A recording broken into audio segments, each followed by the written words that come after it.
Hello guys, नमस्ते, सलाम, राम राम, सत श्री अकाल। होप आप सब स्वस्थ होंगे और एकदम मस्त होंगे।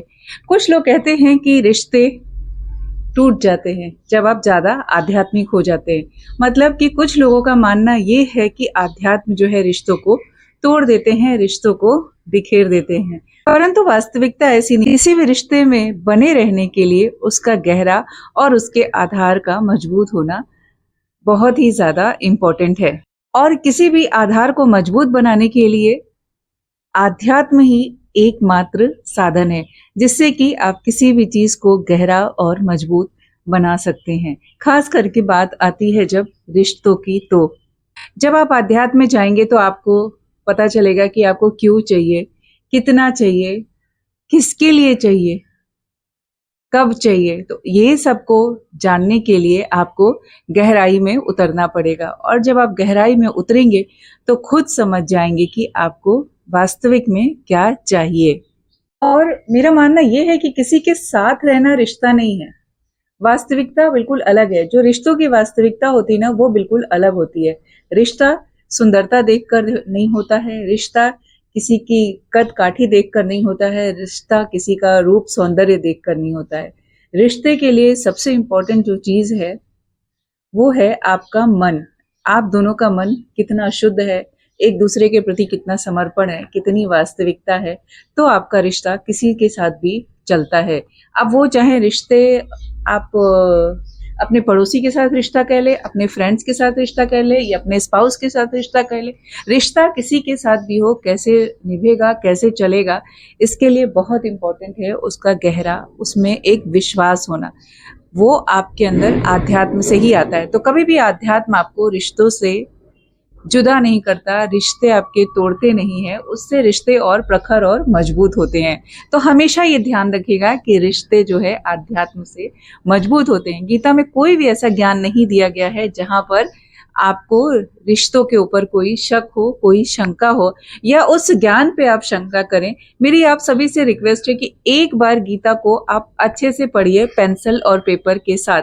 जैसे हम बचपन में बुक्स पढ़ते थे ना, अभी ऐसा होता है कि हम लोग एक सोचते हैं कि ये जो आध्यात्म है ना, ये हमारी एक उम्र आएगी तब होंगे। जब आप आध्यात्म में जाएंगे तो आपको पता चलेगा कि आपको क्यों चाहिए, कितना चाहिए, किसके लिए चाहिए, कब चाहिए। तो ये सबको जानने के लिए आपको गहराई में उतरना पड़ेगा, और जब आप गहराई में उतरेंगे तो खुद समझ जाएंगे कि आपको वास्तविक में क्या चाहिए। मुझे लगता है कि आध्यात्म हमारे लिए बचपन से जरूरी है। अच्छा, पहले के टाइम में कैसा होता था, हमारे यहाँ जो शिक्षा होती थी वो आध्यात्म से शुरू होती थी। बचपन में सारे मंत्र पढ़ाए जाते थे। जब आप गुरुकुल जाते थे तो आपको ध्यान और साधना भी सिखाया जाता था। तो आप बचपन से ही मन स्थिति जो होती थी आपकी, वो बहुत मजबूत होती थी। रिश्ता चलने के लिए आपका सुंदर होना जरूरी नहीं है, आपका सोशल स्टेटस होना बहुत जरूरी नहीं है। आपने पुराने कई सारे ऐसे रिश्ते इतिहास में देखे होंगे जब एक राजा और फकीर की दोस्ती हुई रहेगी, जब किसी राह चलते इंसान की किसी के साथ दोस्ती हो जाएगी। छोटे बच्चे देखिए ना, किसी से भी दोस्ती करते हैं, वो नहीं पूछते हैं कि तुम कौन हो, कहाँ से आए हो, तुम्हारा सोशल स्टेटस क्या है, तुम कैसे घर में रहते हो। वो तो सभी से फटफट जाते हैं। दो बच्चे खेल रहे होते हैं, आपस में जाएंगे, दोस्ती कर लेंगे और एक दूसरे के साथ अच्छे से खेलेंगे। कभी कभी वही रिश्ते ना उम्र भर भी चल जाते हैं। क्यों? क्योंकि उनके अंदर कोई हीन भावना नहीं होती है, एक दूसरे को नापने तोलने की जरूरत नहीं होती है। रिश्ता अच्छा होना मतलब उसका आधार मजबूत होना, उसमें शुद्धि होना। बिना शुद्धि के कुछ भी टिकाऊ नहीं होता है।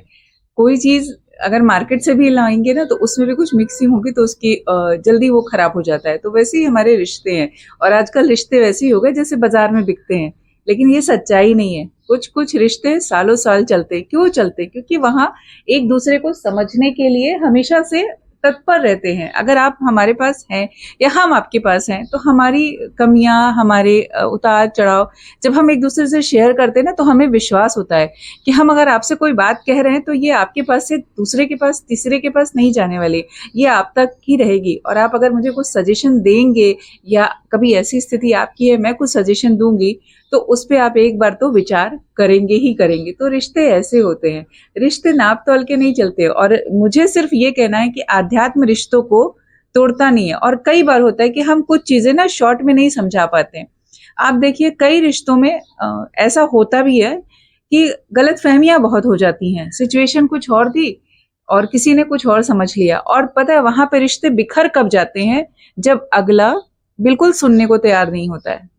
बोलेंगे सफाई दे रहे, लेकिन आप समझो तो किस सिचुएशन में किसने क्या चीज क्यों कैसे करी। ऐसे कभी कभी बच्चे भी करते हैं ना, बदमाशी करते हैं। अब मेरे तो 3 बच्चे हैं, मैं तो मेरे साथ तो अक्सर ऐसा होता है, टीवी कोई और देख रहा है, फैन किसी और ने चला के रख दिया है और कुछ कोई उधर कर रहा है और मैं डांट किसी और को देती हूँ। फिर वो बोलते हैं ये इसने नहीं, ये इसने किया था। और वो नहीं, वो एक्सप्लेनेशन अगर दूसरा कोई देता है तब समझ में आता है, मम्मा आपने उसको तो बेकार में ही डांट दिया, वो उसने नहीं, वो उसने किया था, ऐसा हो जाता है। ये तीसरा आके बोलता है तो हम विश्वास कर लेते हैं यार। क्यों कर लेते हैं? क्योंकि हमारे बच्चे इसके लिए। लेकिन वही चीज जब बाहर वाले करते हैं, हम सुनने को क्यों नहीं तैयार रखते? तो कम से कम कोशिश करिए लाइफ में कि अगले को आप सुनिए।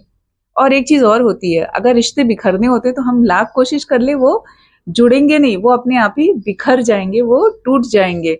लेकिन आपको पता होता है कि किसका ऑरा कैसा है। आप जब किसी के साथ रहते हैं ना तो उसके बारे में धीरे धीरे जानने लगते हैं, बहुत सारी चीजें उसकी समझने लगते हैं। तो बहुत इंपॉर्टेंट है रिश्तों को समय देना और उनको समझना।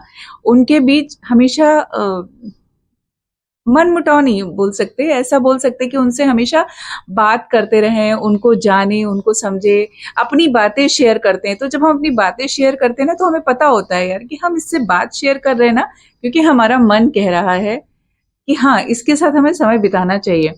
कई बार हम दूसरे अंदर झांकते ही नहीं है। कई चीजें होती हैं, जब बच्चों को ऐसे समझाती रहती हूँ, बोलती रहती हूँ तो समझ में आता है। मैंने गीता से ना बहुत बड़ी चीज सीखी और मैं आप लोगों के साथ बहुत जल्दी शेयर करूंगी। इवन मैंने एक कुछ बनाया हुआ है जो मैं दिखाऊंगी, बहुत जल्दी दिखाने वाली हूँ आप लोगों को। तो वो मैंने खासकर मेरे बच्चों के लिए बनाई है। बहुत अच्छी चीज है, आप गीता रामायण कहीं से भी वो चीजें सीख सकते हैं। और क्या होता है ना, डेली लाइफ में वो हमें बहुत हेल्प करती हैं। जब हम खुद परेशान है, मैंने तो खुद मतलब खुद की टेस्टिंग होती है ना ऐसे, तो खुद की टेस्टिंग के लिए बनाया था, लेकिन अभी मैं बच्चों के साथ शेयर करती हूँ तो अच्छा लगता है। और कुछ चीजें मैं जल्दी नहीं शेयर करती हूँ, मतलब इधर सोशल मीडिया पे, बिकॉज कि पहले प्रैक्टिकली तो देखो कितना, जब हम किसी चीज को खुद इन्वेंट करते हैं, खुद उस चीज पे काम करते हैं, तो सोचते हैं कि वो कैसा है, एक बार हम देख लें, देन हम शेयर करें, आप लोग को बताएं कि हाँ भाई ये चीजें ऐसी है, आप लोग भी ऐसा कर सकते हो, अपने घर में ऐसी चीजें रख सकते हो जिससे कि पॉजिटिविटी भी रहे। और जब कभी आप परेशान हो, आपके मन को कुछ शंका हो, कुछ संकोच हो, तो आप उससे पूछ लो। क्योंकि कई बार होता है कि हमें लगता है कि हमारी लाइफ में कोई नहीं है हमें समझने वाला। शिक्षा का मतलब सिर्फ ज्ञान नहीं होता है कि हम बहुत बड़े ज्ञानी हैं, हम बहुत शिक्षित हैं। शिक्षा का मतलब होता है आपका सरल होना। आप में वो ज्ञान, जो सही ज्ञान होता है, वो दिख कर आता है, वो निखर के आता है, तो हम पहचान भी जाते हैं। ऐसे बहुत सारे आपको ज्ञानी लोग दिखेंगे ना जिनको आप पहचान जाओगे कि हाँ इनके अंदर ज्ञान है। ज्ञान आता है आपके संस्कारों में दिखता है, आपके हाव भाव में ज्ञान दिखता है। तो शिक्षित होना और ज्ञानी होना बहुत बड़ी बात है। कि अगर हम सोचे, बच्चों को बोलते तुम एजुकेशन ले रहे हो, तुम सब कुछ कर रहे हो, पढ़ाई कर रहे हो, लेकिन तुमने किसी को विश मतलब गुड मॉर्निंग नहीं किया, किसी को तुमने कोई मिला तो उसको देख के स्माइल नहीं किया, तो क्या फायदा तुम्हारे पढ़ाई लिखाई से, क्या फायदा तुम्हारे ज्ञानी होने से। हमारे टाइम में पढ़ाई लिखाई की परिभाषा अलग थी। हम तो पता नहीं पढ़ते भी कितनी देर थे, खेलते ही रहते थे यार। अगर अपना समय हम देखें ना तो मुझे लगता है कि हम लोग कितना खेलते थे, कितना आउटडोर रहते थे, और मोहल्ले के सारे बच्चों के साथ खेलते थे। किसी के साथ लड़ाई भी हो जाए ना तो फिर थोड़ी देर के लिए लड़ाई होती थी, फिर अगले दिन से एक हो जाते थे। यार इतने बच्चे होते थे कि लड़ाई की कोई गुंजाइश ही नहीं है। किससे मनमुटाव, किससे लड़ाई करेंगे? गैंग तो हमारा वही है ना, उनके साथ ही खेलना है। और रात को तो पकड़ के लाए जाते थे घर पे, पिटाई भी होती थी कभी कभी, सुधाई, कुछ लोग की तो सच में पिटाई होती थी। और टाइम पता है, क्योंकि हमारे पास ना कुछ इंटरटेनमेंट वाला ऐसी चीज नहीं थी, हमें अपने आप सब कुछ इन्वेंट करना था।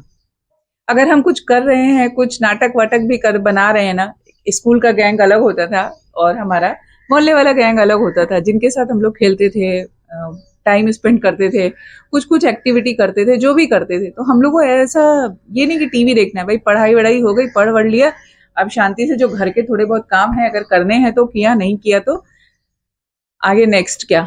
तो नेक्स्ट क्या, पंचायत, उस एज की पंचायत, अभी हम उसको पंचायत नाम देते हैं ना, लेकिन तब हम लोग फ्रेंड्स के साथ जा रहे हैं, जरा घूम के आते हैं, जरा टहल के आते हैं, जरा बात करके आते हैं, तो एक अच्छा टाइम स्पेंड करते थे सबके साथ, घूमते फिरते ऐसे मौज मस्ती करते रहते थे। तो वो एक अलग ही टाइम था, जब जहां पर फोन की और इसकी कोई गुंजाइश नहीं थी, टीवी की, क्योंकि टीवी पे डेली कुछ आता नहीं था हमारे टाइम। तो वो DD1 और DD2 दो ही दूरदर्शन। तो मेरा कहने का मतलब ये है, जो मैं कहना चाह रही हूँ वो मैं पहले कह देती हूँ, कि रिश्ता हमेशा आपको मजबूती, प्यार और विश्वास के साथ निभाना चाहिए। और प्यार और विश्वास वो तभी आएगा जब आप उस पर करना चाहेंगे। अगर हम हमेशा ही शक भरी निगाहों से देखेंगे या सोचेंगे, कई बार होता है किसी ने कुछ हमसे कहा, उसने उससे कुछ कहा, एंड फिर वही इंसान बात को पलट जाता है, फिर तो हमारा बस नहीं चलता ना उस पे हम कुछ भी कर लें, तो वो हमारे लिए व्यर्थ ही होता है कि वो वहां पर रुक के आप अपना समय बर्बाद करिए। अगर आपने कभी जीवन में इस तरह के लोगों से आपकी मुलाकात हुई रहेगी, मेरी तो हुई है, लेकिन मुझे अभी कोई शिकायत नहीं है इस तरह की चीजों से। ठीक है, जो समय और जो जिसका नेचर रहता है तो वो होता है, तो बहुत सारी चीजें बदलती है, और ये सारे एक्सपीरियंस ना आपको लाइफ में मजबूत बना देते हैं। फिर आप सिचुएशन को अच्छे से समझते हैं, और उसके साथ ही साथ आप वो सारी चीजें फेस करते हैं, और उनके साथ साथ आप अपनी जिंदगी को और निखार कर और खूबसूरत बना देते हैं। किसी भी रिश्ते में बने रहने के लिए उसका गहरा और उसके आधार का मजबूत होना बहुत ही ज्यादा इम्पोर्टेंट है। शायद बहुत लोगों को नहीं पता होगा कि भारतीय संस्कृति में विद्या की शुरुआत, स्कूल की शुरुआत हमेशा मंदिर से होती थी, आध्यात्मिक होती थी। गुरुकुल में जाते थे, जहां पर धर्म और आध्यात्म की बातें सीखते थे। छोटे बच्चे अभी तो अभी तो प्ले स्कूल जाते हैं, प्ले स्कूल में अलग अलग एक्टिविटी सीखते हैं, पता नहीं दुनिया भर की चीजें सिखाई जाती हैं बच्चों को, बहुत सारी चीजें सिखाई जाती हैं, लेकिन वहां पर उनको धर्म और अध्यात्म की बातें नहीं बताई जाती हैं। तो भारतीय संस्कृति में जब पढ़ाई शुरू होती थी तो गुरुकुल से स्टार्ट होती थी, और उसमें सबसे पहले धर्म की बातें, ज्ञान की बातें, शिक्षा की बातें जो भी बताई जाती थी वो आध्यात्मिक होती थी। बच्चे उनसे ही सीखते थे, समझते थे, और जीवन जीने की कला उनमें आती थी। आपको सुबह उठ के सबको विश करना है, आपको थैंक यू बोलना है भगवान को, दूसरे की तारीफ करना है, ये सारी चीजें बचपन से ही होती थी, हमें बड़े होकर नहीं सिखाई गई कभी। अभी तो बहुत सारे मोटिवेशनल स्पीकर्स आ गए हैं, बहुत सारे काउंसलर आ गए हैं, जहां पर कि अब जरूरत पड़ती है कि बच्चों को वो सारी शिक्षा दी जाए। पहले ऐसा नहीं था, पहले बच्चे वो सारी चीजें घर पे ही या फिर स्कूल में सीखते थे। जब हमारे साथ घर पे हमारे ग्रैंड पेरेंट्स होते थे, बड़े लोग होते थे, तो उनके साथ हम लोग बहुत कुछ सीखते थे, और ये सारी चीजें ना हमारे रिश्तों को मजबूत करती थी, क्योंकि घर में बच्चा छोटे से बड़े हर किसी का व्यवहार देखकर सीखता।